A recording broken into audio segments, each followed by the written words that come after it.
Shalom, saudara dan saudari yang terkasih dalam Tuhan kita Yesus Kristus. Marilah kita luangkan waktu beberapa menit untuk berkencan dengan Tuhan saat ini, agar dari hari ke hari kita semakin dekat dengan Tuhan, sehingga hidup kita semakin diberkati dan menjadi berkat.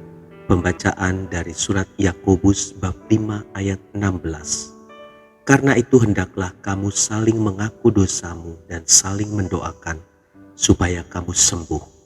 Doa orang yang benar, bila dengan yakin didoakan, sangat besar kuasanya. Demikianlah sabda Tuhan, syukur kepada Allah. Saudara dan saudari yang terkasih dalam Tuhan kita Yesus Kristus, kata taat pasti sudah sering kali kita dengar. Sadarkah kita bahwa kata taat ini, jika kita baca dari belakang, kita urutkan dari atas dan dari bawah, tetap saja terbaca dengan taat. Kata taat ini mengandung arti mau tidak mau, suka atau tidak suka, ya harus dilakukan. Dari beberapa tokoh di Alkitab kita lihat bagaimana mereka mentaati Tuhan dengan segala konsekuensinya. Contohnya adalah Nuh. Nuh belum tahu banjir akan datang ketika ia membuat kapal dan ia ditertawai kaumnya. Abraham belum tahu akan tersedia domba ketika pisau nyaris memenggal buah hatinya. Musa belum tahu laut terbelah saat ia diperintah memukulkan tongkatnya.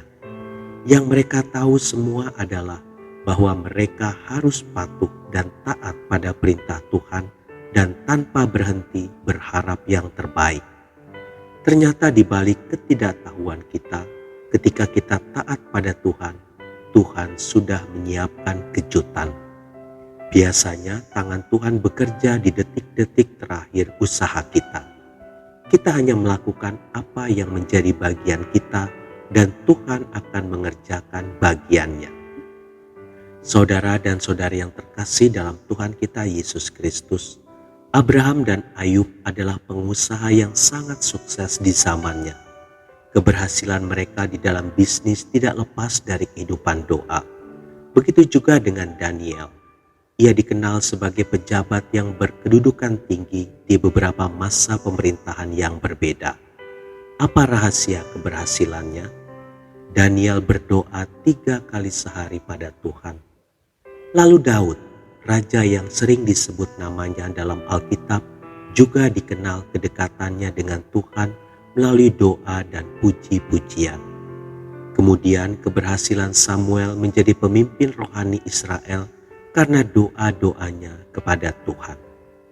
Saudara dan saudari yang terkasih dalam Tuhan kita Yesus Kristus, modal, pengalaman, dan koneksi memang merupakan faktor penentu keberhasilan. Namun di atas semuanya itu, jangan pernah melupakan untuk berdoa. Kekuatan doa sungguh luar biasa. Cobalah mengawali pekerjaan kita dalam doa, lalu lihatlah perbedaannya. Bisnis ataupun karir yang ditopang oleh doa dapat memberi hasil yang jauh lebih baik. Saat kita berdoa, sebenarnya kita sedang mendatangkan kuasa dan kemurahan Tuhan untuk bekerja dalam kehidupan kita. Jika Tuhan perintahkan kita untuk berdoa, taatilah. Jadikanlah ini gaya hidup kita. Doa mendatangkan mujizat, doa mendatangkan berkat, dan doa mendatangkan kuasa dan pernyataan Tuhan. Jadikanlah doa sebagai kebiasaan kita sehari-hari. Kita adalah manusia biasa, tapi kita punya Tuhan yang luar biasa, yang sanggup dan suka membuat banyak hal yang menakjubkan melalui doa.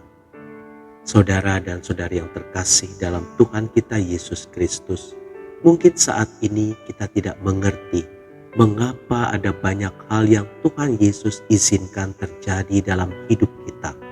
Dan itu mungkin sangat menyesakkan hati kita. Tapi bagaimanapun, taat saja dan percayalah. Tuhan kita tahu yang terbaik untuk kita. Mulailah berdoa dari hal yang kecil hingga yang penting dalam kehidupan kita, dan cobalah mengucap syukur atasnya. Karena doa orang benar, bila dengan yakin didoakan, sangat besar kuasanya. Tuhan Yesus memberkati. Marilah kita berdoa dalam nama Bapa dan Putra dan Roh Kudus. Amin.